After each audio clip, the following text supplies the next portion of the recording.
Hi అండి, welcome to my channel. ఇవాల్టి వీడియోలో చిన్నపిల్లలకి ఎంతో ఇష్టమైనటువంటి ఒక కొత్త రెసిపీతో మీ ముందుకు వచ్చాను. ఇప్పుడు ఈ వీడియో చూస్తున్న వాళ్ళల్లో ఎవరైనా నా ఛానల్ని సబ్స్క్రైబ్ చేసుకున్న వాళ్ళు ఉంటే వెంటనే సబ్స్క్రైబ్ చేసుకోండి. మామూలుగా మనం కస్టర్డ్ అయితే ఇంట్లో ప్రిపేర్ చేసుకుంటూ ఉంటాం కదా. ఇవాళ కొత్తగా బ్రెడ్తో మనం బ్రెడ్ కస్టర్డ్ ఎలా ప్రిపేర్ చేసుకోవాలో చూద్దాం. నేను ఇక్కడ 4 పీసెస్ బ్రెడ్ తీసుకున్నానండి. వాటి ఎండ్స్ ఇలా కట్ చేసుకోవాలి. వీటిని ఉంచినా కూడా పర్లేదు, కాకపోతే మనం వీటిని కొద్దిగా ఆయిల్లో ఫ్రై చేస్తాం కదా, అవి తొందరగా మాడిపోయే ఛాన్స్ ఉంటుంది. అందుకని వీటిని ఎండ్స్ని కట్ చేసి ఇలా చిన్న చిన్న పీసెస్ లాగా చేసేసుకోవాలి. ఆ తర్వాత ఒక ఫ్రై ప్యాన్ తీసేసుకొని దాంట్లో ఒక 4 టేబుల్ స్పూన్స్ వరకు ఆయిల్ యాడ్ చేయాలి. దాని తర్వాత 1 లేదా 2 స్పూన్ల నెయ్యిని కూడా యాడ్ చేయాలి. దాని తర్వాత ఒక్కొక్క పీస్ ఇలా వేసేసుకొని కొద్దిగా మనం వీటిని ఫ్రై చేసుకోవాలండి. ఇది తొందరగా మాడిపోయే ఛాన్స్ ఉంటుంది. అందుకని లో ఫ్లేమ్లో ఉంచేసుకొని మనం ఇంకా ఈ బ్రెడ్స్ అన్నింటినీ ఫ్రై చేసేసుకుందాము.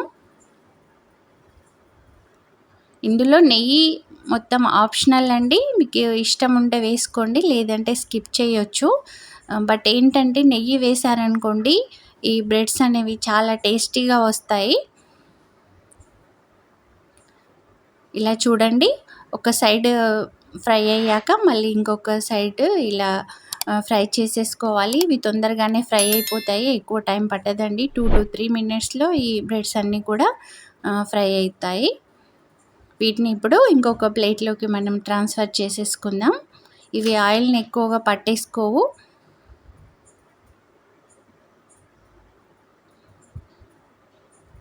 ఇప్పుడు మనం కస్టర్డ్ ప్రిపరేషన్ చూద్దామండి. నేను ఇక్కడ 2 చిన్న గ్లాసులు మిల్క్ తీసుకుంటున్నాను. మనకి మామూలుగా గేదె పాలు లేదా ఆవు పాలు అయితే చాలా మంచివండి, లేదంటే ప్యాకెట్ పాలు కూడా యూస్ చేసేసుకోవచ్చు. 2 గ్లాసుల పాలకి ఇక్కడ నేను ఒక చిన్న గిన్నె నిండుగా షుగర్ యాడ్ చేశాను. షుగర్ వేసుకోకపోతే అస్సలు టేస్ట్ ఉండదండి, అందుకని కొద్దిగా షుగర్ యాడ్ చేసేసుకోవాలి. వీటిని ఈ షుగర్ అంతా మెల్ట్ అయిపోయి పాలు బాగా మరిగే వరకు మనం ఇంకా బాయిల్ చేసుకోవాలి. మధ్య మధ్యలో కలుపుతూ ఉండాలండి, లేదంటే పైన మిగడ్లాగా వచ్చేస్తుంది కదా, అలా వస్తే ఈ కస్టర్డ్ అనేది టేస్ట్ రాదండి. ఇంకొక బౌల్లో మనం ఈ కస్టర్డ్ పౌడర్ని ప్రిపేర్ చేసేసుకుందాం. ఒక చిన్న కప్పు నిండుగా కూల్ మిల్క్ తీసుకొని దాంట్లో 2 స్పూన్ల వరకు కస్టర్డ్ పౌడర్ వేసేసుకోవాలండి. దాని తర్వాత ఈ కస్టర్డ్ పౌడర్ అంతా పాలల్లో కలిసిపోయేలా ఇలా కలిపేసుకొని పక్కన పెట్టేసుకోవాలి. చూడండి, ఈ పాలు కూడా బాగా మరిగిపోతున్నాయి కదా. వీటిని ఇలా కలుపుతూనే ఉండాలండి. ముందే చెప్పాను కదా, మీగడ వస్తే అస్సలు కస్టర్డ్ అనేది టేస్ట్ రాదు. మళ్ళీ ఆ మీగడ తీసేసామనుకోండి, ఇంకా పాలు కూడా టేస్ట్ ఉండవు. అందుకని ఇలా కలుపుతూనే ఉండాలి. ఇప్పుడు పాలు, షుగర్ అన్నీ కూడా బాగా బాయిల్ అయ్యాయండి. ఇప్పుడు దీంట్లో మనం కస్టర్డ్ ఇంకా మిల్క్ కలిపి పక్కన పెట్టుకున్నాం కదా, వాటన్నింటిని కూడా ఇందులో పోసేయాలి. అయితే ఇక్కడ మనం లో ఫ్లేమ్లో ఈ కస్టర్డ్ పాలతో కలిపి ఉడికించేసుకోవాలండి. ఇది తొందరగా చిక్కబడిపోతుంది. అందుకని లో ఫ్లేమ్లో ఇలా స్పూన్తో తిప్పుతూనే ఉండాలి, లేదంటే అక్కడక్కడ ఉండలుగా అయిపోతుంది. మామూలుగా మనం కస్టర్డ్ అంటే ఫ్రూట్స్ అవి చేసి ప్రిపేర్ చేసుకుంటాం కదా, ఇలా బ్రెడ్ అయితే చిన్నపిల్లలకి చాలా ఇష్టంగా ఉంటుంది కదా. అందులోనూ మనం ఆయిల్ మరియు నెయ్యిలో వేసి ఫ్రై చేసాం కదా, ఇది చాలా అంటే చాలా టేస్టీగా ఉంటుందండి.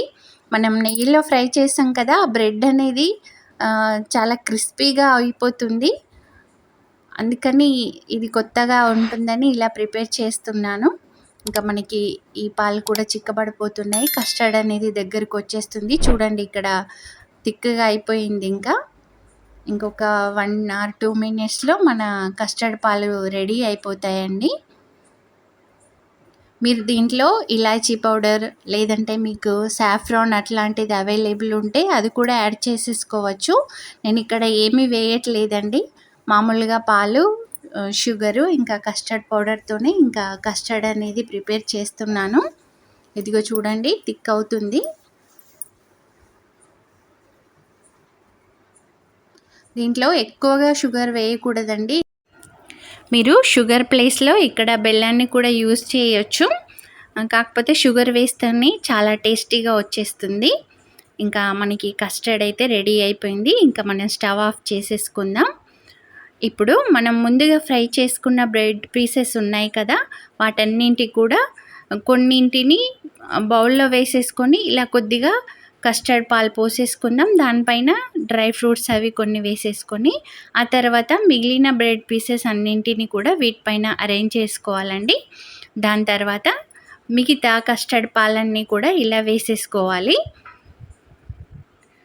అయితే మనం ప్రిపేర్ చేసుకున్న ఈ కస్టర్డ్ మిల్క్ ఏదైతే ఉందో అది ఎక్కువగా హీట్లో ఉన్నప్పుడు వీటిపైన వేయొద్దండి. ఎందుకంటే బ్రెడ్ అనేది మెల్ట్ అయిపోతుంది. ఇలా కొద్దిగా చల్లగా అయ్యాకే వేయాలి. ఆ తర్వాత మీకు నచ్చిన డ్రై ఫ్రూట్స్ ఏవైనా కూడా వాటిని చిన్నగా కట్ చేసేసుకొని ఇలా గార్నిష్ చేసేసుకోండి. చాలా టేస్టీగా ఉంటుంది. ఇప్పుడు మనకి మ్యాంగోస్ సీజన్ కదా, నేను మ్యాంగోస్ అవైలబుల్ ఉంటే వాటిని కూడా చిన్న పీసెస్లో కట్ చేసి వేస్తున్నాను. మీరు పోమ్గ్రెనేట్స్ కానీ అట్లాంటివి ఏమైనా వేసుకోవచ్చు.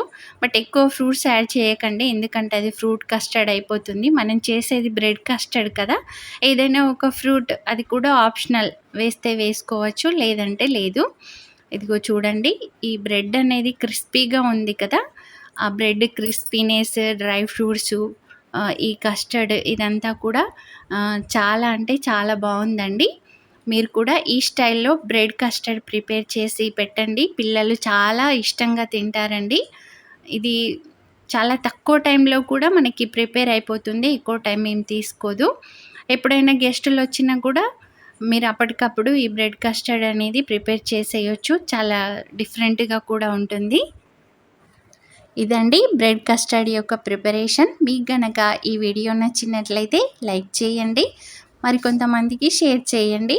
ఇప్పుడు ఈ వీడియో చూస్తున్న వాళ్ళల్లో ఎవరైనా నా ఛానల్ని సబ్స్క్రైబ్ చేసుకొని వాళ్ళు ఉంటే వెంటనే సబ్స్క్రైబ్ కూడా చేసుకోండి. Thanks for watching.